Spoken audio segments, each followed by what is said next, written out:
Yeah.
बोले राम लला भगवान की जय हो।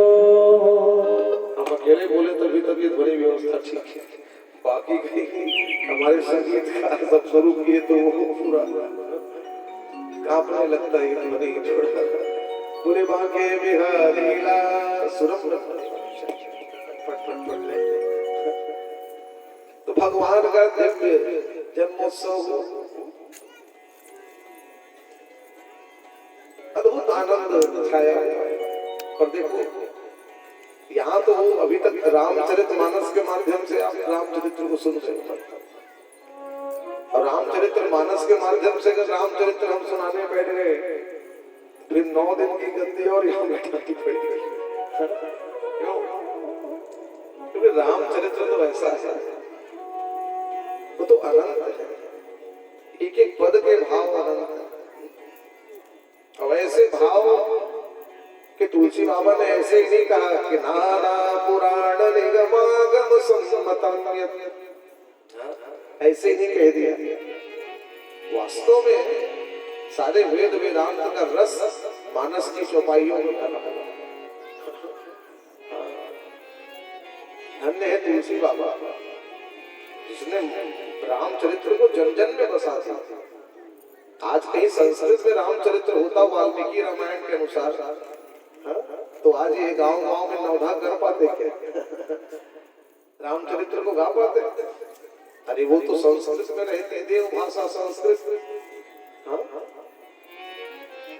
हर व्यक्ति उसके भावों को समझ नहीं सकते, लेकिन तुलसी बाबा ने रामचरित्र गा करके जन जन के मानस पटल में रामचरित्र को बसा दिया। और आज गांव में जो पढ़ा लिखा भी नहीं रहे उसको भी रामचरितमानस ऐसे ही कंठ होते। पर यहाँ तो भागवत जी की कथा हो रही है ना, और भागवत जी में रामचरित्र जब सुखदेव जी महाराज गाने लग गए तो एक श्लोक में गाया, एक श्लोक में पूरा रामचरित्र एक श्लोक में बोला।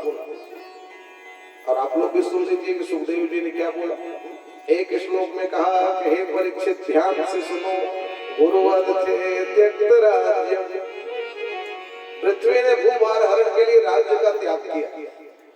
व्यचरदनु वनम, भगवान जंगल जंगल भटके, साथ में मां जानकी भी थी। पद्म पद्भ्याम प्रियाया,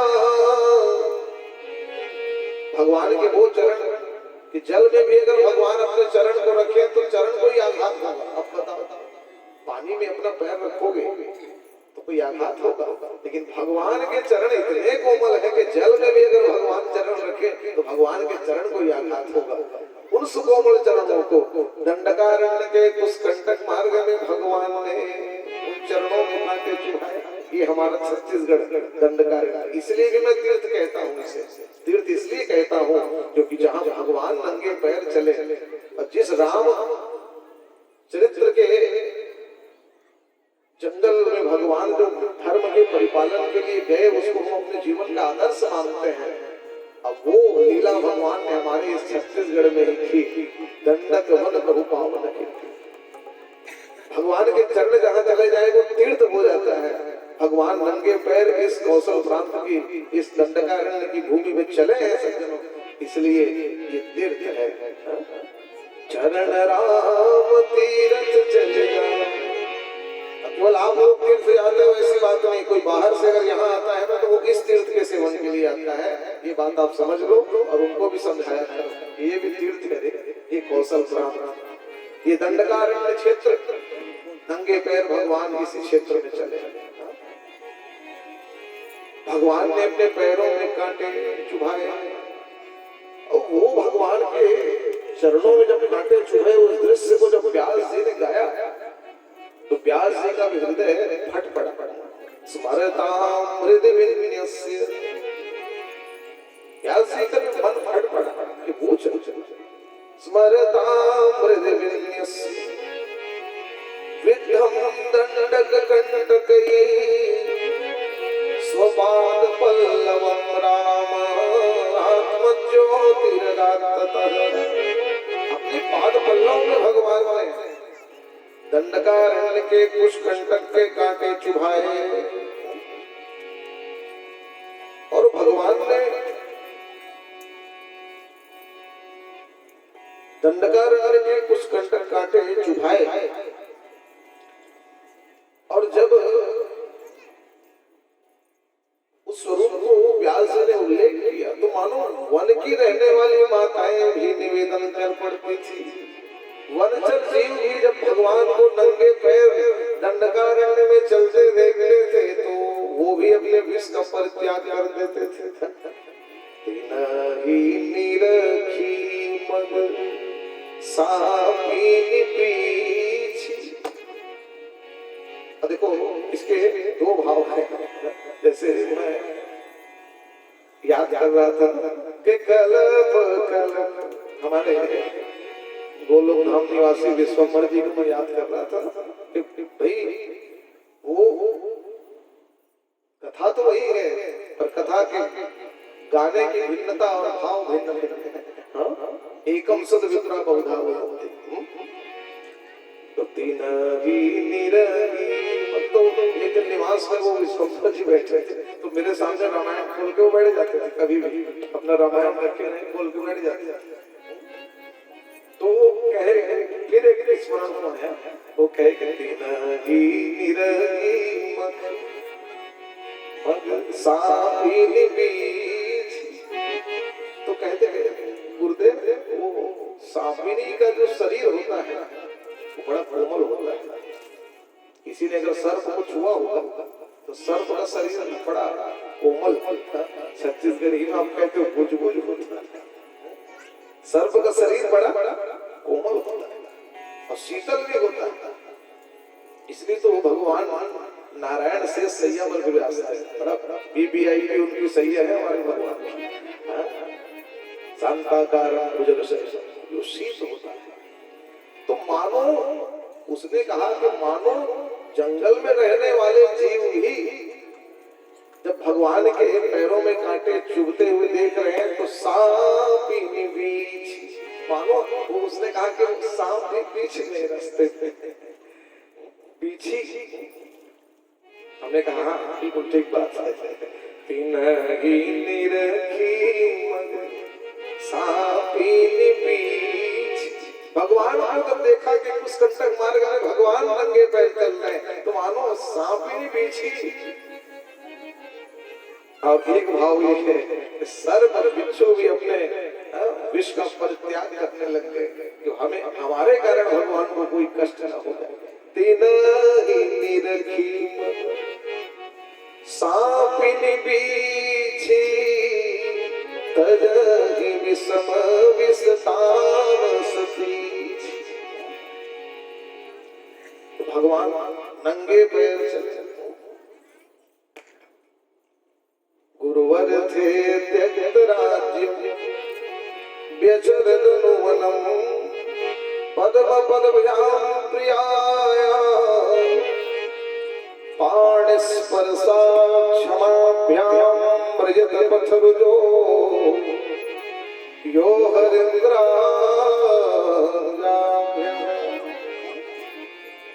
नंगे पैर भगवान चल रहे हैं। देखिए समास में मन को एकाग्र कीजिए। एक श्लोक में समग्र राम कथा को मैं गाने का प्रयास करता हूँ क्योंकि राम कथा ही अगर गाते रह गए तो भगवान कृष्ण के प्राकट्य की आप प्रतीक्षा कर रहे हैं। इधर भगवान उस कंटक मार्ग में धर्म की रक्षा के लिए पृथ्वी के भूभार हरण के लिए विचरण कर रहे हैं। उधर जब भगवान के वियोग में दशरथ जी ने अपने प्राणों का परित्याग किया। धन्य है दशरथ जी। अपना कोई प्रिय स्वजन हमसे दूर चला जाएगा तो कभी कभी हम बोल पड़ते हैं कि तू चला जाएगा तो मैं जीऊंगी कैसे। आप चले जाओगे तो मैं जीऊंगी कैसे। कहते भले हैं लेकिन शरीर कोई त्याग देते हैं किसी किसी लोग जी जाते हैं मरता कोई नहीं है।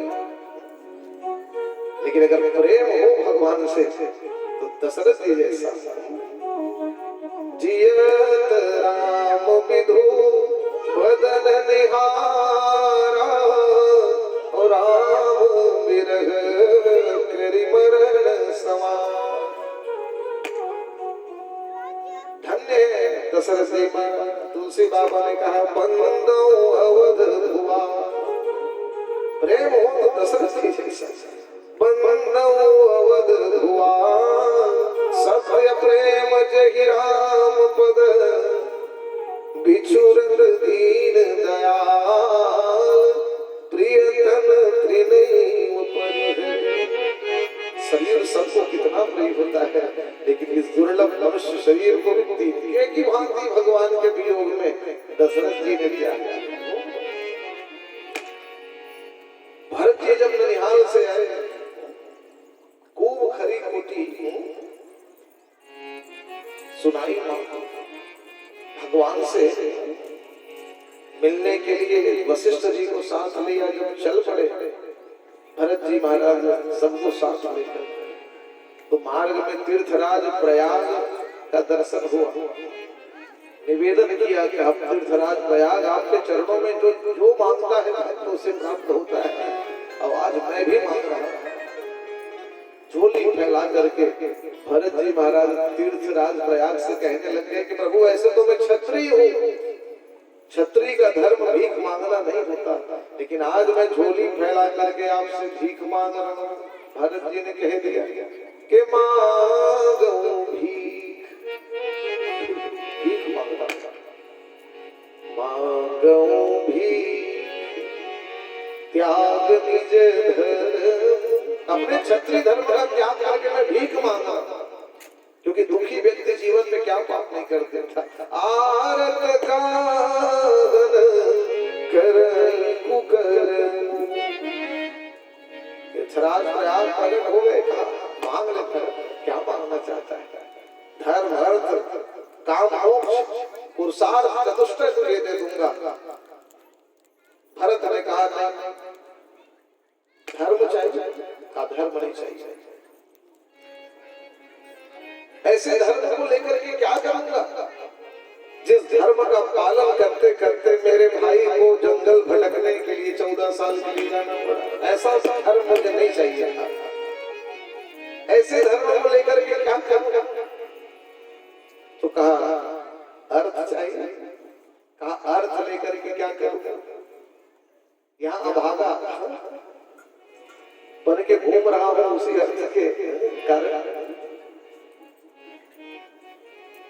उसी अर्थ के कारण अनर्थ हुआ जो मेरी माँ कैकेयी ने मुझे अपयश का भागी बना दिया कि मोर जन्म रघुबर बन लागी, झूठ काह पछताऊं भाग। इसलिए ऐसा अर्थ भी मुझे नहीं चाहिए। कहा काम चाहिए। कहा आज उसी मोह के कारण मेरे पिता को धराधाम से जाना पड़ गया। काम भी नहीं चाहिए, मोक्ष कहा मोक्ष भी नहीं चाहिए, क्योंकि जो भगवान का निष्काम भक्त होता है वो मोक्ष को भी ठुकरा देता है। वो तो कहता है बस मैं बार बार जन्म लेकर के आते रहो और आपकी सेवा करते रहो।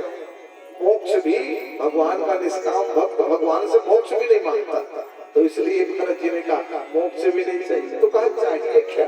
भरत जी ने कहा कि अर्थ न धर्म न काम रुचि, गति न चलो निर्माण, और जन्म जन्म रति राम पद यह वरदान। उन्होंने मांगा कि जय जो निज जन्मो कर्म बस तेहि राम पद अनुराग। जय जो निज जन्मो कर्म बस तेहि राम पद अनुराग, तेहि राम पद अनुराग। जो भी मेरा योनि हो, जो भी कर्म हो, लेकिन मुझे राम चरणों में प्रेम है।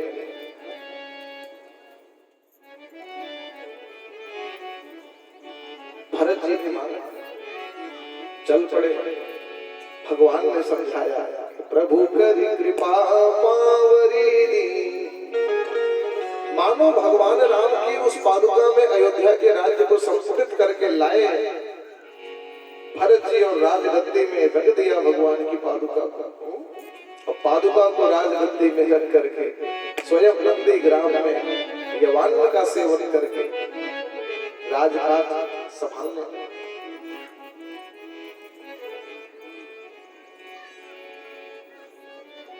और इधर भगवान ने पंचवटी में निवास किया। और जैसे ही पंचवटी में निवास किया तो सूर्पणखा आई, निवेदन किया भगवान से, तो सम पुरुष नमो सम नारी, अस संयोग विधि चा विचारी। भगवान ने कभी बिल्कुल ठीक बोल दी, मेरे जैसा कोई पुरुष संसार में हो भी नहीं सकता, तेरे जैसी नारी भी नहीं हो सकती। क्यों? सूर्पणखा ने क्या कहा कि अभी तक आपके लिए कुमारी बैठी थी। भगवान ने कहा झूठ बोलते, क्योंकि सूर्पणखा के बारे में उल्लेख मिलता है कि विद्युच्चैव नाम के राक्षस से सूर्पणखा का विवाह हुआ था। अब एक बार उस विद्युच्चैव का रावण से विवाद हो गया, तो रावण इतना दुष्ट था कि बहन के पति को ही मार डाला। सूर्पणखा ने कहा मेरे सुहाग को उजाड़ा है रे रावण, तो तेरी मृत्यु कारण भी एक न एक दिन मैं ही बनूंगी। और सूर्पणखा जो भगवान के पास गई, उसका रहस्य ये था कि मूलतः वो भगवान के हाथों रावण का उद्धार चाहती थी, तो जान रही थी कि यही भगवान राम लला ही रावण को उद्धार करते, इसलिए सारी भूमिका ऐसी बनाई। जाकर के निवेदन किया, और जब भगवान ने निवेदन स्वीकार नहीं किया तो जानकी को आघात पहुंचाने का प्रयास किया। लखन लाल के माध्यम से भगवान ने उसको दंड दिलवाया। वै रुपया सूर्पणखा। मानो इस कथा के माध्यम से जगत को संदेश भगवान देना चाहते हैं कि नारी की मर्यादा ही उसका आभूषण है। कालांतर में ये भ्रांति फैला दी गई माताओं में कि आपको मर्यादित रहने की आवश्यकता नहीं है, ये मर्यादा आपका बंधन है, खुलो स्वतंत्र हो। सबका अलग अलग धर्म होता है भाई, ये मर्यादा, ये शील, ये कुलाचार, ये आपका बंधन नहीं है, कभी मत समझ, ये आपका आभूषण है। मर्यादा माताओं का आभूषण होती है, और मर्यादा का परित्याग अगर कोई मां करती है तो देखे सूर्पणखा के नाक काट देंगे, तो नाक मतलब होता है मर्यादा। जैसे कभी कभी बातों बातों में लोग बोल पड़ते हैं तेरे कारण मेरी नाक कट गई, तो नाक कट गई कैसे? नाक ही काट दी, नाक कट गई मतलब मेरी प्रतिष्ठा तूने मिटा दिया। तो नाक का अर्थ होता है प्रतिष्ठा। जो माताएं मर्यादा का परिपालन नहीं करेंगी, तो चाहे वो सूर्पणखा जैसे ही क्यों न हो, चाहे वो परम पतिव्रता शिरोमणि मां जानकी ही क्यों न हो, जीवन में मर्यादा का उल्लंघन अगर वो करेंगे तो समझ लेना जीवन में कष्ट आएगा। तो वही स्थिति प्रकट हुई। रावण आया, मां जानकी का हरण किया। वै रुपया सूर्पणखा प्रिय विरह रुषा रोपित ध्रुव विजृंभ। मां जानकी के वियोग में भगवान जंगल जंगल भटके। हे खग मृग हे मधुकर श्रेणी, हे खग मृग मधुकर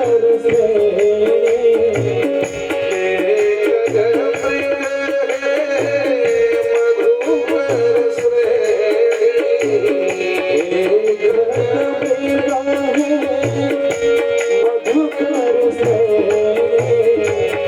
तुम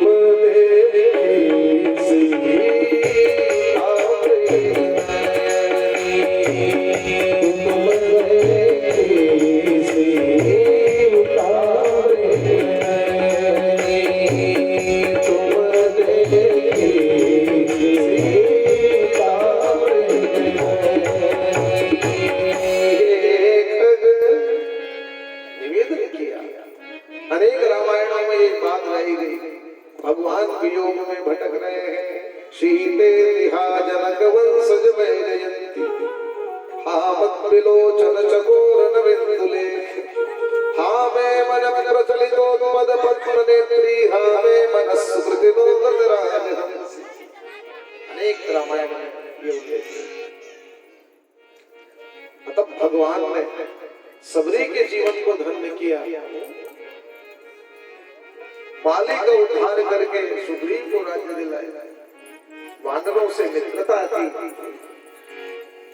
वही रुपया सुरपणख्या प्रिय विरहरुषा रोपितद्रु विजृंभ और त्रस्तां निर्बंध सेतु।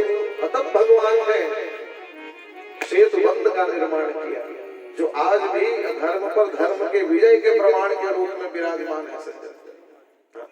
17.5 लाख साल पुराना वो राम सेतु आज भी विराजमान, और कालांतर में कुछ लोगों ने उसको तोड़ने का प्रयास किया। सन 2007 की बात है। सेतु केनाल प्रोजेक्ट केंद्र ने निकाला, कहा वो हवाई जहाज ये पानी जहाज को थोड़ा घूम करके जाना पड़ता है, तो भाई तो राम सेतु तोड़ देते हैं, बीचों बीच जाएगा। तुम्हारी बुद्धि बलिहारी, विचार करो कि जो 200-400 साल पुराना ये 7 अजूबा कहते हैं, कुतुब मीनार, ताजमहल और दुनिया भर के जो 7 अजूबे, उनको संरक्षण देते हैं। और विश्व की धरोहर है वो राम सेतु, उससे प्राचीन चीज कहीं मिलेगी नहीं। 17.5 लाख साल पुराना वैज्ञानिकों ने भी सिद्ध कर दिया, उसको तोड़ने में लगे, बड़े बड़े जहाज लगा दिए उसको तोड़ने में। हम लोग पूज्यपाद गुरुदेव श्री के साथ गए, धर्माचार्यों का दायित्व देखो, सब शंकराचार्य वहां पहुंचे। कौन तोड़ेगा राम सेतु को, हम देखते हैं 1 लाख भक्तों के साथ सब डलहौजी आदि नहीं सब गए। और तब ऐसी कृपा हुई भगवान की कि सब मशीनें ही टूट गए, उस सेतु कोई नहीं तोड़ पाया। और आज वो सेतु सुरक्षित है। अरे आने वाली पीढ़ी कम से कम दर्शन तो कर पाएंगी। दिव्य सेतु का निर्माण किया गए भगवान। और रावण जब आया तो सारे निशाचरों को दंड देते देते रावण का भी उद्धार करने की जब पारी आई, तो भगवान को विभीषण ने बताया कि प्रभु नाभि में अमृत होता है। 31 बाण भगवान ने अपने धनुष पर चढ़ाए, और जैसे ही संधान किया तो 10-10 बाण पड़े भुजा में, 10 बाण पड़े मस्तक में, 1 बाण पड़ा जैसे ही नाभि में, खाली करने लगी तो विशाल कायदानवाकार शरीर रावण का शरीर गिरा। हृदय प्रदेश से दिव्य ज्योति पुंज रावण के प्रकट हुई और भगवान के चरणों में आकर हो। बोलिए रामावतार भगवान की। तरसता तिरवद से तु खलदव दहन कौशलेन्द्रो वतान। देखो एक श्लोक में मैंने पूरा रामचरित्र गा दिया था, क्योंकि भाई व्यासपीठ की 2 प्रकार की विधि होती है, समास व्यास योग। जब समय पर्याप्त दिखे ना तो छोटी सी छोटी बात को भी विशाल रूप में प्रकट कर दो, ये कहलाता है व्यास की पद्धति। और जब ऐसा लगे कि हाँ भाई अभी कम समय में पुण्य भी पूरा मिले और बात भी पूरी हो जाए, तो भाई समास। तो रामचरित्र तो अथाह है, पर रामचरित्र का उद्देश्य जीवन में ये है कि जीवन में थोड़ी बहुत राम परायणता है। हमारा गांव, हमारे शहर भी अयोध्या जैसे, हमारे बच्चे भी लव जैसे बने। और भाई जीवन भर हम लोग, जब से मैं कथा बोल रहा हूँ या जिससे वो मस्जिद वहां बना, सब संघर्ष चला, हमसे जो पूज्य जन है हमारे जगत गुरु शंकराचार्य पूज्यपाद धर्म सम्राट जी, जीवन भर इन्होंने यही कहा कि एक बार जीते जी रामलला का मंदिर निर्मित हुए देखिए। वहां एक तंबू में भगवान बैठे रहते थे। लेकिन चलो राम किन्न चाहई सोई हुई। भगवान ने वो संकल्पना पूरी करने के मार्ग में हमको बढ़ा दिया है। और इसलिए अवश्य वो दिव्य रामलला का मंदिर हम सब देखेंगे। धीरे धीरे धर्म परायणता भी आप सबके जीवन में आए। ये भावना, ये प्रार्थना भगवान के चरणों से आप सबके लिए करते हुए आइए वो भाव भी हम भगवान के चरणों में करें कि हमारा गांव, हमारा ठाव भी उस अयोध्या जैसा हो। बोलिए रामलला भगवान की। भगवान की कृपा हमको मिले कि नगरी हो अयोध्या सी। क्योंकि ये याद आ गया, हमारी कथा बिलासपुर में चल रही थी। मंच में मैं रामचरित्र ही गा रहा था और इसी प्रसंग पर बोल रहा था। और प्रसंग पर बोलते बोलते ही किसी भक्त ने आकर के बताया कि महाराज जी सुन ली, भगवान ने निर्णय आ गया हाई कोर्ट का, सुप्रीम कोर्ट का, भगवान का मंदिर बनेगा। हमने कहा देखो, तो उसी समय हमने कहा कि हाँ भाई चलो अब वो अयोध्या, अयोध्या हो नगरी हो अयोध्या सी। रघुकुल सा घराना हो, चरण हो राग के, जहाँ मेरा ठिकाना हो।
जहाँ मेरा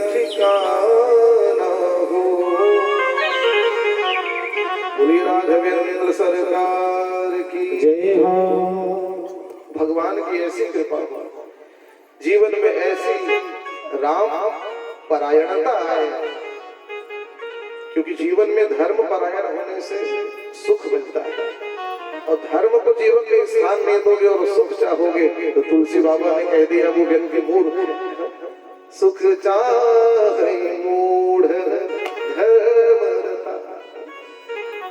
हम लोगों में धर्म सापेक्षता आनी चाहिए। हम लोग आज धर्म निरपेक्ष है, हम लोग धर्म निरपेक्ष क्या हो। तो अच्छा राहुल जी पहुंचे, खूब आशीर्वाद है, क्योंकि अच्छी बात। अब राहुल जी तो ऐसा है, उनको बाल्यावस्था से देख रहे हैं, पर आप सबके लाडले हैं। जीवन में केवल राजनीति ही नहीं, लोक और समाज में एक स्वस्थ दिशा प्राप्त होनी चाहिए। धर्म का स्थान राजनीति में होना चाहिए, धर्म में राजनीति नहीं होनी चाहिए। अन्योन्याश्रय संबंध है तो आपके लाडले हैं और निरंतर धर्म का मार्गदर्शन लेते हैं, और इन्होंने किया। जो हमने अभी तक धर्म के विषय कोई बात आई, हमने इनसे कहा तो इन्होंने प्रयास पूर्वक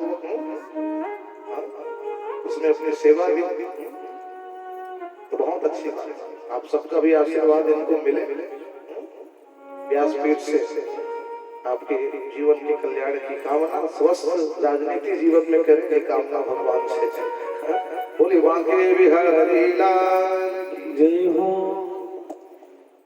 क्योंकि भगवान राम ने यही सिखाया। भगवान राम लला तो वो थे जिन्होंने हमें जीवन में धर्म सापेक्ष रहने की शिक्षा दी। मैं कह रहा था कि जब भारत का संविधान लागू हुआ तो उस समय एक संत धर्म सम्राट स्वामी करपात्री जी ने कहा था कि देखो, ये जो भारतीय संविधान में धर्म निरपेक्ष शब्द का प्रयोग कर रहे हो, भविष्य में इसकी भारी हानि आपको उठानी पड़ सकती है। क्योंकि आजकल के राजनीतिक कर्णधारों से अगर पूछा जाए कि धर्म निरपेक्ष का अर्थ क्या होता है, तो वो कहेंगे सर्वधर्म समभाव। पर वस्तुतः संसार के किसी भी अमर कोश में या डिक्शनरी में धर्म निरपेक्ष का सर्वधर्म संभाव अर्थ नहीं निकलता, और मनमाना अर्थ हम लगा भी नहीं सकते। धर्म निरपेक्ष का सीधा अर्थ होता है जिसे धर्म की अपेक्षा नहीं है, जिसे धर्म की आवश्यकता नहीं है। अब विचार करो भाई, धर्म को जीवन में त्याग दोगे तो बचेगा ही क्या। इसलिए आज देख रहे हो उसी धर्म निरपेक्षता के नाम पर समाज का हर वर्ग आज असंतुष्ट है। देख रहे हर वर्ग असंतुष्ट है। इसलिए कम से कम अपने जीवन में धर्म सापेक्षता को लाइए। भगवान राम प्रजाजनों के बीच खड़े होकर के कहते थे, नमस्ते नो जनपदे न कदरती न मध्यपद। मेरे राज्य में कोई जुआ नहीं खेलता। भगवान के वचन है, नमस्ते नो जनपदे न कदरती। मेरे राज्य में कोई अकर्मण्य नहीं है, न मध्यपद, कोई शराबी नहीं। तो विचार कीजिए, राम राज्य की कल्पना करने वाले जो लोग, जय श्री राम जय श्री राम, अरे भगवान का नाम वो श्रद्धा के प्रतीक है भाई। उनको केवल राजनीति के लिए प्रयोग न करें। कोई राम का विरोध करके राजनीति कर रहा है और कोई राम का नाम लेकर राजनीति कर रहा है, नहीं। भगवान तो श्रद्धा के मूर्तिमंत स्वरूप है। जय श्री राम चिल्लाना आपके राजनीतिक महत्वाकांक्षाओं को प्रदर्शित करता है, और राम राम कहना वो आपकी श्रद्धा को प्रदर्शित करता है। भगवान राम श्रद्धा के प्रतीक है। इसलिए सच्चे अर्थों में हम भगवान के भक्त तभी सिद्ध होंगे जब थोड़ी सी राम परायणता हमारे जीवन में आए। और राम परायणता का अर्थ ये होता है अपने जीवन में अपने स्वधर्म का हम पालन करें। एक संतान अपने धर्म का पालन करे, एक माता पिता अपने धर्म का पालन करे, एक मित्र अपने धर्म का पालन करे। और हर धर्म का जब परिपालन जीवन में निरपेक्ष भाव से होने लग जाएगा, तब कहीं राम राज्य की कल्पना फिर से साकार हो सकती है।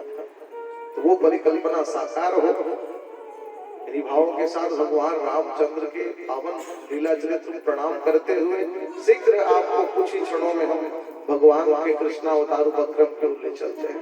बोले रामावतार भगवान की जय हो। सुखदेव स्वामी ने कहा कि परीक्षित, चंद्रवंश में अनेक राजा हुए, उसमें एक राजा का नाम था ययाति। और ययाति के 5 बेटे हुए, यदु,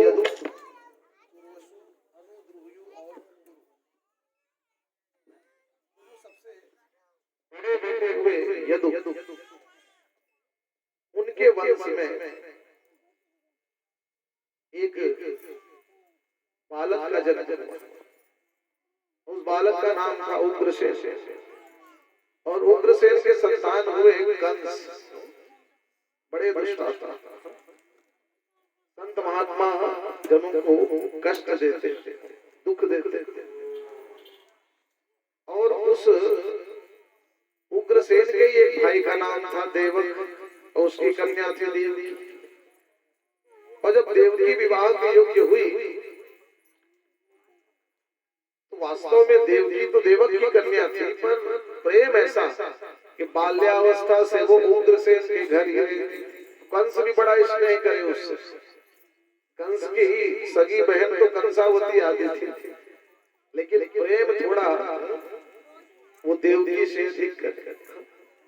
धीरे धीरे जब देवकी विवाह के योग्य हुई, तो उग्रसेन ने कंस से पूछ दिया कि बहन विवाह के योग्य हो गई है, बेटा कोई योग्य वर है दृष्टि? कहा कि मेरी दृष्टि में तो एक ही योग्य वर है। निवेदन किया, और जब निवेदन किया तो कहा कि मेरी दृष्टि में सूरसेन नाम के जो राजा है, उनके पुत्र जो वसुदेव है, वो सबसे योग्य वर है बहन के लिए। और जैसे ही कंस ने अनुमोदन कर दिया, निश्चित हो गया कि ब्याह उनके ही साथ होगा। विवाह निश्चित हुआ। अद्भुत वातावरण में विवाह वसुदेव देवकी का संपन्न हुआ। और जब विवाह संपन्न हो गया, तो कंस बड़े प्रेम से स्वयं रथ की बागडोर हाथ में लेकर उस देव देवकी को बैठा करके चल पड़ा। लेकिन जैसे ही मार्ग से जा रहा था, एक दिव्य आकाशवाणी का शब्द हुआ कि रे कंस, जिस बहन को तो बड़े प्रेम से छोड़ने जा रहा है, अस्य स्वाम अष्टमो गर्भे, इसके 8वें गर्भ से तेरी मृत्यु सुनिश्चित है। और कंस ने जब ये बात सुनी तो कंस दुखी नहीं हुआ। कंस तुरंत पलटा और एक झटके से अपने बहन देवकी के ही केस पकड़ लिया। जब देवकी का केस पकड़ा तो चरण पकड़े वसुदेव ने। कहा कंस कितना दुष्ट भाई, अभी अभी बहन को बड़े प्रेम से छोड़ने जा रहा था, अब उसी बहन को मारने के लिए केस पकड़ लिया। लज्जा नहीं आती तुझे? और जैसे ही केस पकड़ा तो कहा देखो, इसलिए शास्त्रों में कहा गया है कि जीवन में नीच जनों की किसी भी परिस्थिति में संगति मत करो, क्योंकि नीच की संगति ऐसी होती है कि नीच व्यक्ति कभी भी अपने स्वार्थ की सिद्धि के लिए अपना व्यवहार बदल सकता है। नवन नीच के अति दुखदाई, जिमी अंकुश धनु रग मिलाए। इसलिए नीच की संगति कभी मत करो। कंस ने कहा देखो देखो हमें ज्ञान मत दो, सारा ज्ञान हमें अभी, क्योंकि कंस बड़ा दुष्ट भले था लेकिन नीति शास्त्र का बहुत बड़ा ज्ञान था। कंस ने कहा सुनो नीति क्या कहती है। अब देखो कंस नीति का पाठ पढ़ाने लग गया वसुदेव को। कहा देखो त्यजेत्येकं कुलस्यार्थे। एक व्यक्ति को त्यागने से अगर कुल का कल्याण होता है तो उस एक व्यक्ति को त्याग दो। त्यजेत्येकं कुलस्यार्थे ग्रामस्यार्थे कुलम त्यजेत्। और एक व्यक्ति को त्यागने से, एक कुल को त्यागने से अगर गांव का कल्याण होता है तो उस कुल को त्याग दो। एक व्यक्ति को त्यागने से परिवार का कल्याण होता है तो उस व्यक्ति को त्याग दो। एक कुल को त्यागने से अगर गांव का कल्याण होता है तो उस कुल को त्याग दो। और ब्राह्मण जनपदस्यार्थे, एक गांव को त्यागने से अगर जनपद का कल्याण होता है तो उस गांव को त्याग दो। बता रहे हैं कंस जी महाराज नीति का पाठ। एक व्यक्ति को त्यागने से कुल का कल्याण होता है, व्यक्ति त्याग दो। एक कुल को त्यागने से गांव कल्याण होता है तो कुल को त्याग दो। एक गांव त्यागने से जनपद का कल्याण होता है तो गांव त्याग दो। अब अपने ऊपर आए तो सबको त्याग दो। आत्मार्थे सकलम त्यजेत्। कंस की व्याख्या है आत्मार्थे सकलम त्यजेत्, मतलब अरे मैं मर जाऊंगा उससे चाहिए एक बहन मर जाए, क्योंकि अगर ये नहीं मरेगी तो मैं मरूंगा, इसलिए आत्मार्थे सकलम त्यजेत्। बहन का मरना जरूरी है, ये नीति कहती है। उस दिन ठीक है, तुझे गर्भ से ही भय है ना, तो चल हमको कारागार में डाल। जैसे जैसे संतानों का जन्म होगा तुझे ला करके सौंपते जाऊंगा, तो जो भी व्यवहार इनसे करना। कारागार में हमें डाल दे लेकिन देवकी को मत मार। देखो वसुदेव देवकी को कंस ने ला करके कारागार में डाल दिया। वसुदेव जी महाराज इतने सत्यनिष्ठ थे कि जैसे ही प्रथम पुत्र का जन्म हुआ ला करके कंस को सौंपने लगे। लेकिन कंस देखो इतना दुष्ट था, लेकिन सत्यनिष्ठ भाव को जब देखा वसुदेव जी के तो कह दिया कि भाई ये तो पहला बालक है, आकाशवाणी में 8वां कहा था, जाओ ले जाओ, इसे मारूंगा नहीं। कंस को भी दया आई, पर विधि का विधान ऐसा था कि इन बच्चों को, जो 6 बच्चे कंस ने मारे, वो कंस के हाथ को ही मरने। क्योंकि कथा आती है विष्णु पुराण में, ये जो कंस था ये अपने पूर्व जन्म में हिरण्यकश्यपु का महामंत्री कालनेमी नाम का था। और जब प्रहलाद जी भगवान नाम का संकीर्तन करते थे तो 6 बेटे थे इस कालनेमी के, वो भी एक दिन भगवान नाम का संकीर्तन करने लगे प्रहलाद जी के साथ। तो आकर के हिरण्यकश्यपु डांटने लगे, कहा मेरे शत्रु नारायण का नाम लेते। और जैसे ही डांटने लग गए तो आकर के थोड़ा बालकों के पक्ष में कालनेमी ने बोल दिया था, क्या हुआ महाराज, आपके प्रहलाद भी तो नारायण नाम का कीर्तन करते, मेरे बच्चे ये करने लगे तो क्या गलती होगी। और जैसे ही बच्चों का पक्ष लिया तो क्रोध थोड़ा बढ़ा हिरण्यकश्यपु का, कहा बच्चों का पक्ष लेता है, इतना प्रेम बच्चों से, इसलिए जा अगले जन्म में ये सारे 6 बच्चों को तो अपने हाथों से ही पटक पटक के मारेगा। श्राप दिया हिरण्यकश्यपु ने। तो वही कालनेमी कंस बन के आया और वो 6 बच्चों की मृत्यु इसके हाथ में निश्चित थी, इसलिए विधि का विधान थोड़ा बिगड़ रहा था। नारद जी प्रकट हुए, हाथ में अष्टदल का एक कमल रखा था और कमल रख करके गए कंस के पास। का कंस एक जिज्ञासा लेकर के आया हूँ, बेटा तू बड़ा विद्वान है, ये 8 पंखुड़ियों का कमल है मेरे पास, अष्टदल कमल, इसमें पहली पंखुड़ी कौन है और 8वीं पंखुड़ी कौन है, तुम बड़ा गिन के बता देता। हंसने का कौन सी बड़ी बात है। अष्टदल कमल हाथ में लिया और गिनती करने लग गया, 1 2 3 4 5 6 7 8, जहाँ 8 हो वहीं से वो 1 शुरू किया। अरे कहा ये तो पहला ही 8वां हो जाता है, 8वां ही पहला हो जाता है जब गिनती लगाता हूँ। तो नारद जी ने संकेत किया, मतलब समझ ले पहला भी 8वां हो सकता है और 8वां भी पहला हो सकता है, देवताओं की माया। हाँ कंस ने कहा बढ़िया बताए, तो क्या करूं, वसुदेव देव की संतान को मार डालो। नारद जी मार डालो, हम तो बोलेंगे यथा योग्यम तथा करो, जो तुमको ठीक लगे करो, मार डालो मैंने। हाँ तो कंस गया, एक झटके से उस बालक को छीना देवकी के अंक से और भूमि में पटक के मार डाला। और ऐसा करते करते धीरे धीरे 6 बालकों का जन्म हुआ और 6 बालकों को अपने हाथों से पटक पटक करके कंस ने मार डाला। लेकिन जब देवकी के 7वें गर्भ धारण करने की बारी आई तो भगवान नारायण ने भगवान शेष से निवेदन किया। क्यों भगवान शेष नारायण, आपके बिना मेरी पूर्णावतार की लीला नहीं होती। रामावतार में भी छोटे भाई बन के गए थे, तो इस बार भी छोटे बन के नहीं जाऊंगा। क्यों? अरे रामावतार में छोटा भाई बन के गया। कई कार्य मेरी आंखों के सामने गलत हुए, लेकिन मैं विरोध नहीं कर पाया क्योंकि छोटा था, इसलिए इस बार तो बड़ा बन के जाऊंगा। भगवान ने कहा तो चलिए आप ही पहले चलिए।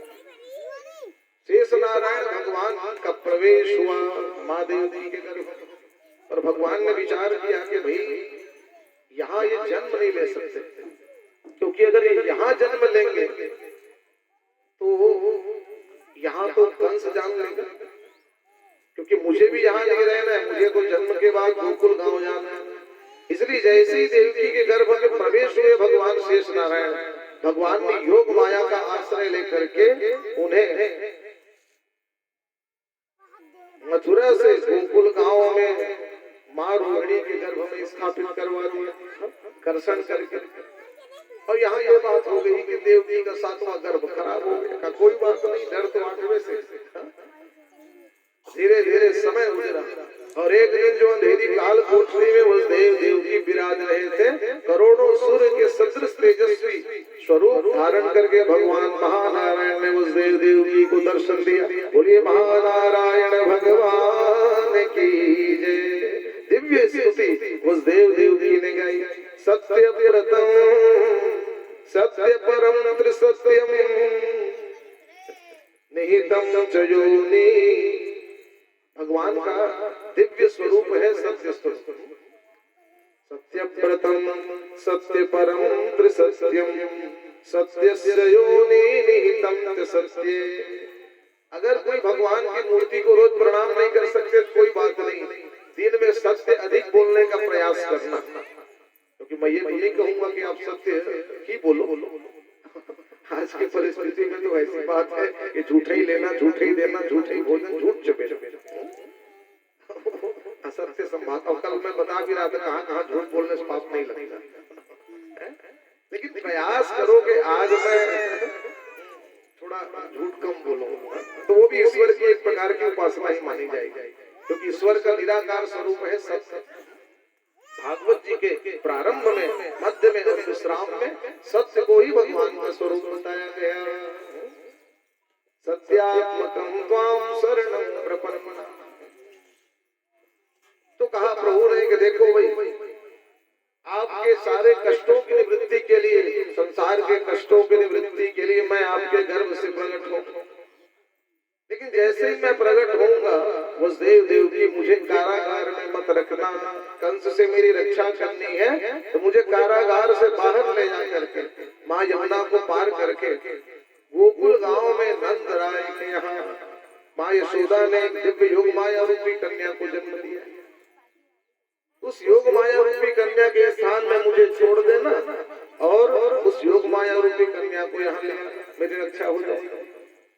जैसे भगवान ने बात कही तो वसुदेव जी ने कहा प्रभु अच्छी बात करते हैं, आप कह रहे हो यहाँ बाहर ले जाओ, कैसे ले जाओ?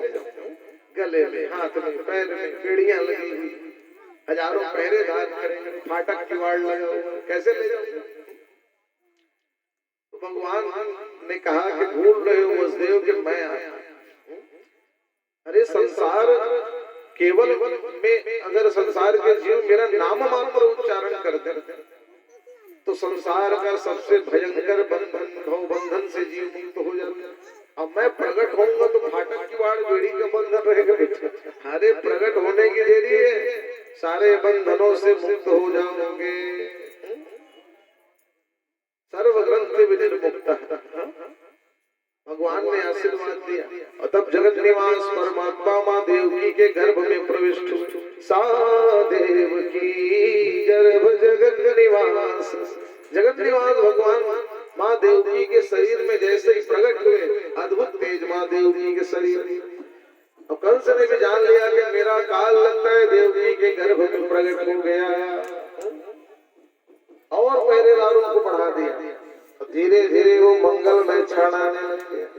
जब भगवान को माँ देवकी के गर्भ से प्रविष्ट होना था, प्रकट होना था, भाद्रपद मास कृष्ण पक्ष अष्टमी की तिथि, रोहिणी नक्षत्र, बुधवार का दिन, मध्यरात्रि का समय, सारे आकाश मंडल नक्षत्र तारागणों से सुशोभित हो गए और ऐसे परम दिव्य मंगल में क्षण सारे देवता भगवान के अभिनंदन के लिए प्रकट हुए। और भाद्रपद मास अष्टमी की तिथि, कृष्ण पक्ष, रोहिणी नक्षत्र, बुधवार के दिन, मध्यरात्रि के समय में जगत निवास भगवान लीलावतार कृष्णावतार का दिव्य प्राकट्य माँ देवकी के गर्भ से हुआ। बोलिए कृष्णावतार भगवान की। भगवान प्रकट हुए और जब भगवान प्रकट हुए तो अभी रामावतार में आप सुन रहे थे देवताओं ने दिव्य प्रार्थना की, भय प्रगट कृपाला दीन दयाला कौशल्या हितकारी। तो रामावतार में तो तुलसी बाबा ने अपने छंदों में कथा गाई, स्तुति गाई, लेकिन यहाँ तो भागवत जी में सुखदेव जी संस्कृत में गा रहे हैं। अर्थ वही है, जान लो, क्योंकि भाई जो माँ कौशल्या बनी वही तो देवकी बनी। तो देवकी माँ अपने भावों से गा रही है, तमद्भुतम लगमंबुजे क्षण गदायुधम शंख युधायुधायुधम श्रीवत्सलक्ष्मं मंगल सौभिकौस्तुभम पीतांबरम सांद्र पयोध सौभगम। अब अर्थ वही पहचान, यह संस्कृत में बोला तुलसी बाबा ने, अवधि में बोला, लेकिन वही जो माँ कौशल्या थी वो देवकी बनी थी। और अभी भी भगवान का वैसा ही स्वरूप है जैसे रामावतार में। तो माँ देवकी फिर कहने लगी, प्रभु रामावतार में भी चतुर्भुज रूप में आए थे, यहाँ भी आ गया। तो जो बात माँ कौशल्या ने भगवान से कही थी वो बात माँ देवकी ने भी भगवान से कही। प्रभु चतुर्भुजी रूप त्यागो, किरीट कुंडलाभूषण त्यागो, पीताम्बर त्यागो। और भगवान ने भी सारी बात मानी माँ देवकी की, सारी बात मानी सो वानी। पर भगवान थोड़ा डर रहे हैं कि माँ कौशल्या ने आखिर में जो बात बोल दी थी, आखिर में क्या बोला था, थोड़ा रोना पड़ेगा। माँ की उस बात का ध्यान करके भगवान सोच रहे हैं इस बार भी मत बोल देना, रोना पड़ेगा। क्योंकि रामावतार में कह दिया था रोना पड़ेगा, तो सारा रामावतार रोते रोते गुजरा था। इस बार मत बोलना भैया, रोना पड़ेगा। इस बार रोना नहीं चाहता था। धीरे से भगवान मुस्कुरा दिए। तो भगवान का मुस्कुराना ही संसार में माया है। हासो जनोन्मोद करीच माया। भगवान मुस्कुराए और भगवान की मुस्कान से मोहित होकर के मैया के मुंह से अनायास निकल गया कि बेटा जैसे हंस रहे हो जीवन भर वैसे ही हंसते रहना, हंसते ही रहना, ये मेरा आशीर्वाद है। हाँ, भगवान ने कहा ये बात ठीक है। वास्तव में ऐसा नहीं है कि भगवान के कृष्णावतार में जीवन में संकट नहीं झेला, भगवान ने बहुत संकट और कष्ट सहा, लेकिन भगवान का मुखमंडल ही ऐसा कि दुख में भी भगवान प्रसन्न दिखते थे। महाभारत में भी कथा आई कि भीम के बेटे जब घटोत्कच मारे गए तो सारे पांडव दुखी होकर के रो रहे थे, बिलख रहे थे, और सबके बीच भगवान खड़े खड़े हंस रहे थे। भीम की नजर पड़ गई, कहा क्यों पत्थर में विराजते हो, आपका मन भी पत्थर का है। भगवान ने कहा क्या हुआ? अरे मेरा बेटा मर गया, आप हंस रहे हो खड़े खड़े, हंसी आ रही। भगवान ने कहा देख रहे भाई दुख मुझे भी है, लेकिन मेरे माँ का आशीर्वाद ऐसा है कि मैं दुख में भी हंसते हुए दिखाई देता हूँ। मेरा मुखमंडल ही ऐसा है, मैं करूँ तो क्या करूँ। इसलिए माँ ने आशीर्वाद दिया कि हंसते रहना। भगवान सुंदर मुस्कुरा। और तब वसुदेव जी ने एक डलिया में भगवान को लिया और जैसे ही भगवान को अपनी गोद में लिया सारे बंधन से वो मुक्त हो गए। फाटक किवाड़ बेड़ी सब खुल गए, सारे बंधन से वो मुक्त हो गए। धीरे धीरे आगे बढ़े तो सारे पहरेदार योग निद्रा में सो गए। सब जब योग निद्रा में सोए बाहर निकले तो सारे देवता का मंडल में ढोल नगाड़े लिए खड़े, ढोल नगाड़े लिए खड़े देखे। भगवान ने कहा अभी ढोल नगाड़ा मत बजाना दे भाई। कहा क्यों? ये अभी मथुरा में हूँ, यहाँ ज्यादा ढोल नगाड़ा बजाओगे कंस सुन लेगा, इसलिए यहाँ नहीं, मेरा सारा उत्सव गोकुल गांव में होना चाहिए। पर देवताओं ने कहा अपने ढंग से थोड़ा बहुत उत्सव हम जरूर मनाएंगे। तो देखो बिजलियां कड़कने लगी, बादल गरजने लगे, मंदम मंदम जलधरा, मंद मंद वर्षा के फुहारे भगवान के मुखमंडल में पड़ने लग गई। और वर्षा की बूंदें जब भगवान के मुखमंडल में पड़ती तो भगवान का श्यामल वर्ण ऐसे सुशोभित होता कि नील कमल में ओस की बूंदें पड़ गई। अद्भुत भगवान का स्वरूप।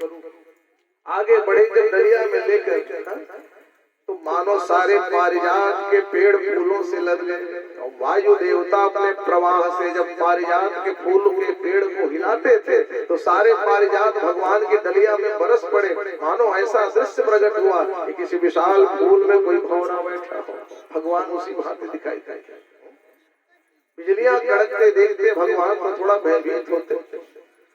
शेष नारायण भगवान समझ गए कि भगवान थोड़ा डर रहे बिजली देख के, इसलिए भगवान शेष नारायण प्रकट हुए और 1000 फणों के शेष छत्र भगवान के मस्तक पर आविष्कृत कर दिया। आविष्कृत कर दिया। आगे बढ़े और जैसे यमुना के जल में उतरे तो उस समय मां यमुना शांत, और जैसे ही नंद बाबा भगवान को लेकर उतरे धीरे धीरे यमुना मैया बढ़ने लग गई। कमर तक आ गई, वक्षस्थल तक आ गई, गले तक आ गई, नाक कान में पानी भरने लग गया यमुना का। नंद बाबा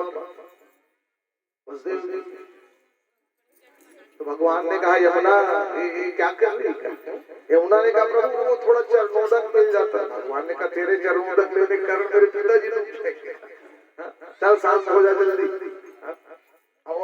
अभी शांत नहीं होगी ना तो ध्यान रखना, बाद में तेरे जल में मैं नहाने वाला नहीं होगा, बाद में नहीं नहाऊंगा। मां यमुना ने भी सोचा कि थोड़े लाभ के लिए ज्यादा नुकसान ठीक नहीं, क्योंकि भगवान जब बड़े होंगे तो कई कई घंटे मुझ में डुबकियां मारते रहेगा, इसलिए। पर भगवान ने उनके भाव को पूर्ण किया, अपने चरणों को बढ़ाया और भगवान ने स्पर्श करा दिया। मां यमुना शांत हो गई। तब बाहर आए यमुना से, गए नंद भवन में तो सब योग निद्रा में सोए हुए थे। माँ यशोदा के अंग में योग माया रूपी दिव्य कन्या खेल रही। योग माया रूपी कन्या भगवान को वहां सुला दिया। उस कन्या को लिया और वसुदेव जी आ गए। फिर मथुरा फाटक की वाड़ बेड़ी सब यथावत लग गया। और कंस ने जब सुबह जाना कि 8वां गर्भ देवकी के गर्भ से जन्म ले चुका है, आया कहा चल देवकी 8वां गर्भ सौंप दे। देवकी ने कहा ये तो कन्या है भाई, कन्या। कंस ने कहा आकाशवाणी में 8वें गर्भ बात हुई थी, कन्या होगा कि पुत्र होगा नहीं कहा गया था। कन्या भी मेरा काल हो सकती है। एक झटके से छीन करके पटकने का प्रयास किया भूमि में, लेकिन उस कन्या ने एक चरण का प्रहार किया मस्तक पर कंस के, और आकाश मंडल में अष्टादश भुजा धारण करके माँ विंध्यवासिनी के रूप में प्रकट हो गई। बोलो विंध्यवासिनी मैया की, यशोदा गर्भ संभूता विंध्याचल निवास। विंध्यवासिनी के रूप में प्रकट हुई और कहा रे कंस तू अपने काल को क्या मिटाएगा? तुझे मिटाने वाला तेरा काल तो गोकुल गांव में प्रकट हो चुका है। कंस ने कहा गोकुल मेरा काल कैसे पहुंचा? व्याकुल हुआ कंस। और इधर जैसे ही सुबह हुई सारी दासियां पहुंची नंद भवन में, देखा अंतःपुर बंद है। जा करके देखा तो माँ यशोदा योग निद्रा में सोई हुई है और भगवान बाल कृष्ण लाल माँ यशोदा के अंग में खेल रहे। हमने कहा ये बावरी हो गई मैया यशोदा, लाला का जन्म हो गया इसे पता ही नहीं है, पता ही नहीं। तब सबने आकर के माँ को उठाया। माँ यशोदा ने देखा कि दिव्य श्याम सुंदर गोद में खेल सारी गोपियां सारे ग्वाल नंद बाबा मैया यशोदा को दिव्य बधाई आ रहे। इसलिए भगवान का दिव्य आगमन हो रहा है, बधाइयां बज रही। तो देखो भगवान तो भी आएंगे, पर गांव में परंपरा होती है जब बालक का जन्म होता है तो सोहर गाते हैं, लेकिन यहाँ जगत पिता आए हैं, इसलिए आप लोगों को भी सोहर सुनाना पड़ेगा। महाराज जी रोज 4 घंटा 4.5 घंटा सुनाई रहे हैं। हाँ, तो जिन माताओं को सोहर आता होगा वो सोहर सुनाना है यहाँ पर। हाँ? और चलो चलो पहले हम एक सोहर पद आपको सुना देते हैं, फिर जन्मोत्सव का तो फिर प्रारंभ होगा। हाँ? बोलिए बांके बिहारी लाल की, प्रगटे कुंवर कन्हैया, गोकुलपुर बाजे बधैया। प्रगटे कुंवर कन्हैया, गोकुलपुर बाजे बधैया। प्रगटे कुंवर कन्हैया, गोकुलपुर बाजे बधैया। प्रगटे कुंवर कन्हैया, गोकुलपुर बाजे बधैया। बाजे बधैया हो बाजे बधैया, बाजे बधैया हो बाजे बधैया। बाजे बधैया जी बाजे बधैया, बाजे बधैया जी बाजे बधैया। प्रगटे कुंवर कन्हैया, गोकुलपुर बाजे बधैया। प्रगटे कुंवर कन्हैया, गोकुलपुर बाजे बधैया। प्रगटे कुंवर कन्हैया, गोकुलपुर बाजे बधैया। प्रगटे कुंवर कन्हैया, गोकुलपुर बाजे बधैया। नंद भवन में नावद बाजे, नंद भवन में नावद बाजे, नंद भवन में नावद बाजे, नंद भवन में नावद बाजे। बधैया गोकुलपुर बाजे बधैया, बाजे बधैया गोकुलपुर बाजे बधैया। प्रगटे कुंवर कन्हैया, गोकुलपुर बाजे बधैया।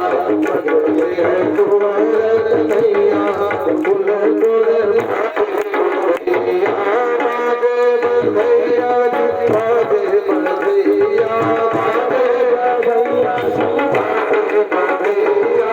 बाजे बधैया हो बाजे बधैया, बाजे बधैया हो बाजे बधैया। प्रगटे कुंवर कन्हैया, प्रगटे कुंवर कन्हैया, गोकुलपुर बाजे बधैया। कुंवर कन्हैया, गोकुलपुर बाजे बधैया। प्रगटे कुंवर कन्हैया, गोकुलपुर बाजे बधैया। नंद भवन में नावद बाजे, नंद भवन में नावद बाजे, नावद बाजे हो नावद बाजे, नावद बाजे हो नावद बाजे।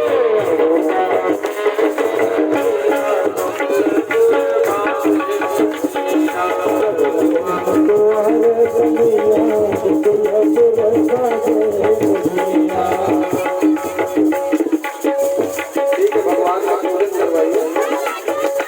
ठीक है, बोले बांके बिहारी लाल की।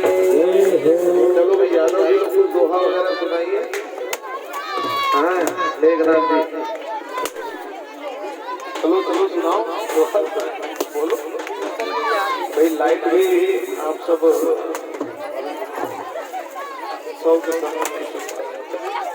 अरे भगवान को तो लूटने दो रे भाई, आप ही लोग लूट रहे हैं। भगवान का पहले हाथ तो लगने दो।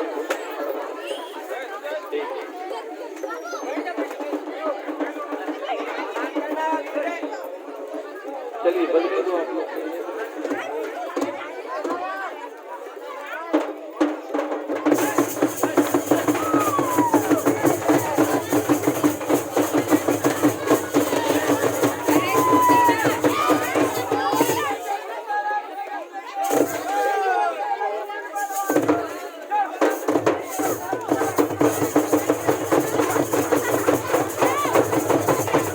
आप सब भगवान का दर्शन पूजन कीजिए।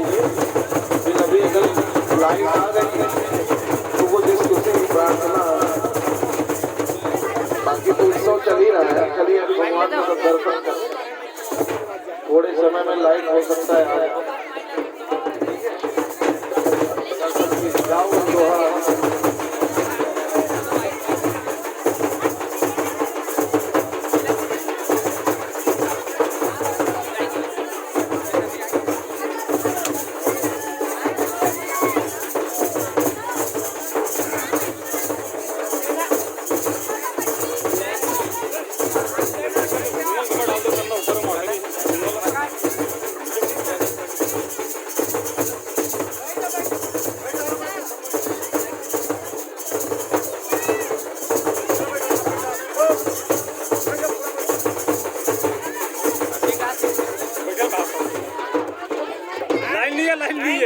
लाइन ली है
कृष्ण बने हो कृष्ण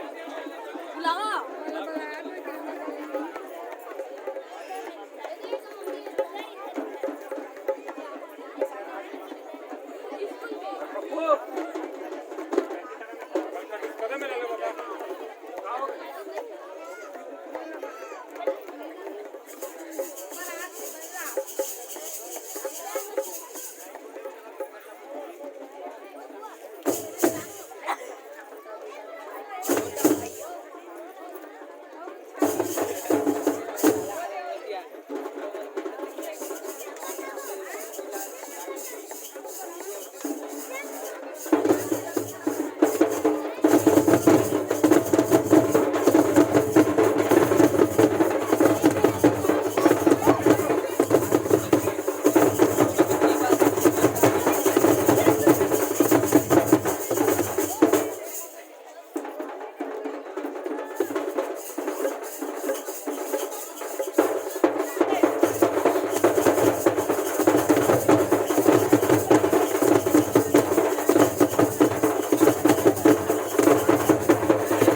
हेलो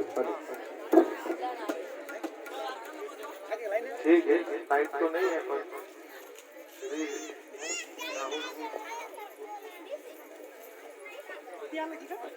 हाँ हाँ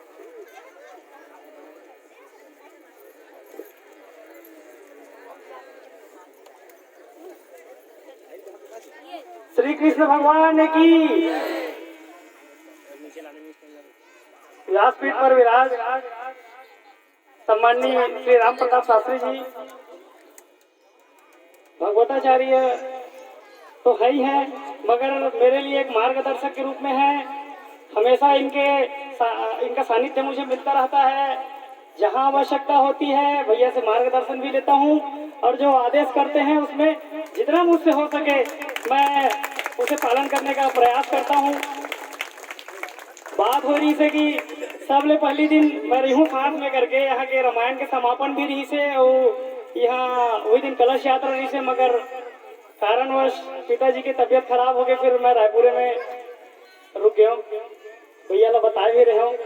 और जम्मू साहू समाज ला मोर कोटि कोटि नमन और प्रणाम है जो ये सुघर आयोजन करे हो। और बाबूजी के मैं कार्यक्रम में भी आ रहे हूँ, और ये जो बरसी भागवत चलत है वहू में आया हूँ। और सौभाग्य से जब श्री कृष्ण बने हैं तेकर 2 महीना पहले छठी भी आ रहे हूँ, तो मैं वही बोलत रहा हूँ छठी में आ रहे हो करके। और आज फिर से श्री कृष्ण जन्माष्टमी में मेरा जन्म के दिन आयल सौभाग्य मिली। मैं क्योंकि ये धर्म मंच है ज्यादा कुछ नहीं बोला हूँ। भैया ला पुनः मैं प्रणाम कर हूँ, व्यासपीठ ला मोर प्रणाम, आप सब ला प्रणाम। श्री कृष्ण भगवान की।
दही लूट महोत्सव से कल करते हैं, क्योंकि आज तो ऐसा है कि कल और उत्सव मनाएंगे। भाई आरती के लिए सभी अपने अपने स्थान पर खड़े हो जाए। लाइट आने की व्यवस्था समुचित हो, ध्यान पहले से दिया करो। जनरेटर आदि रखना चाहिए।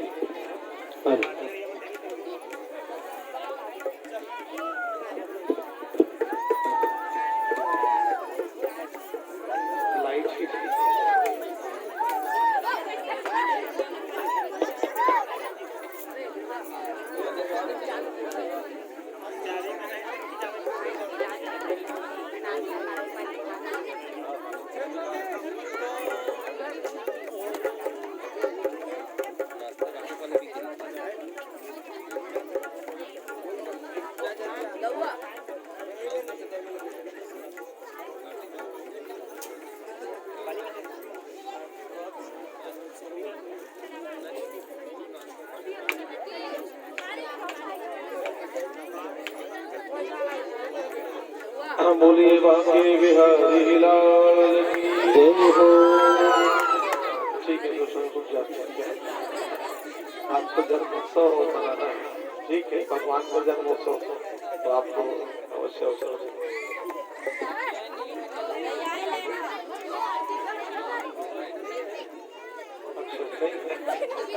ठीक है। आरती के बाद आप लोग जन्मोत्सव मनाइएगा, तब तक लाइट आधी आ जाए। बोलिए बांके बिहारी लाल की। श्री बांके बिहारी तेरी आरती गाओ, श्री बांके बिहारी तेरी आरती गाओ, हे मदन मोहन तेरी आरती गाओ, हे मदन मोहन तेरी आरती गाओ।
पद्माभिवंदनम पुष्पाभिवंदनम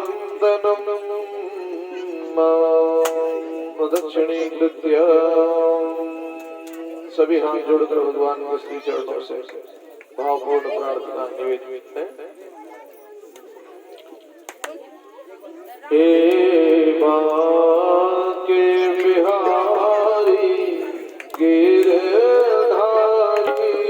हो प्यार तुम्हारे चरणों में।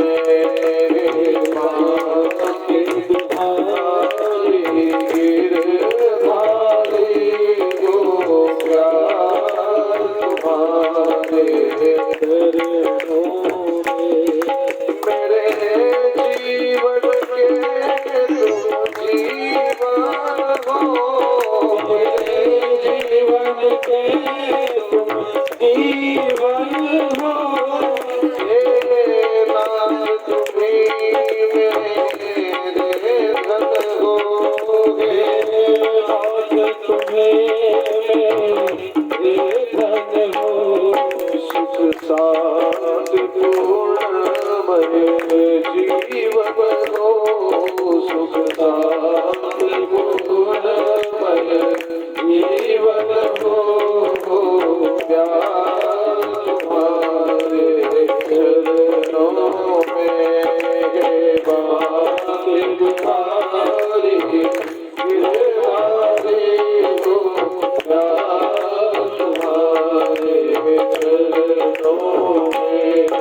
कृष्णाय वासुदेवाय देवकी नंदनाय च नंदगोपकुमाराय गोविंदाय नमो नमः। भागवत परमात्माभ्यां नमः। श्रीमद्भागवत पुराण पुरुषोत्तमाय नमो नमः। क्षमा प्रार्थना पूर्वक नमस्कारान्। बोले वृंदावन बिहारी लाल की, बाल कृष्ण लाल की, राघवेंद्र सरकार की, यज्ञ नारायण भगवान की, बाल कृष्ण लाल की, श्रीमद् भागवत महापुराण की, वेद व्यास जी भगवान की, सत्यचार्य जी महाराज की, सत्य सनातन धर्म की, अधर्म का प्राणियों में विश्व का, गौ माता की गौ हत्या, धर्म सम्राट स्वामी श्री गर्भात्र जी महाराज की, भगवत्पाल स्वामी शंकराचार्य भगवान की, अपने गुरुमाता पिता की आज की आनंद की। नमः पार्वती पते हर हर महादेव। जय जय श्री राधे। सबको विधिवत प्रसाद प्राप्त हो। मंजरी पंचामृत गांव में कांके वो सब भी आप सबको प्राप्त होगा। आप अपने अपने स्थान पर विराजमान रहे, आप सबको प्रसाद प्राप्त होगा। और आज जो प्रसंग नहीं हो पाए, कल वो प्रसंग होंगे। कल भगवान सुंदर दही लूट महोत्सव कल आप लोग आनंद लेंगे। और साथ ही साथ कल गोवर्धन गिरिराज का भी सब लोग पूजन करेंगे। 56 भोग भगवान गिरिराज के चरणों में समर्पित होगा। आप सबको 56 भोग का प्रसाद भी कल प्राप्त होगा। और जैसे आज जगत पिता का दिव्य जन्मोत्सव हम मना रहे हैं, कल जगत माता जगत पिता का दिव्य विवाह महोत्सव होगा। उस विवाह महोत्सव में भी आप सब सम्मिलित रहे और अधिकाधिक संख्या में कल विवाह महोत्सव में भगवान में सम्मिलित होकर के इस पावन पर्व का लाभ प्राप्त करें। और परमानंद कोई आयोजन है आज आपका? कल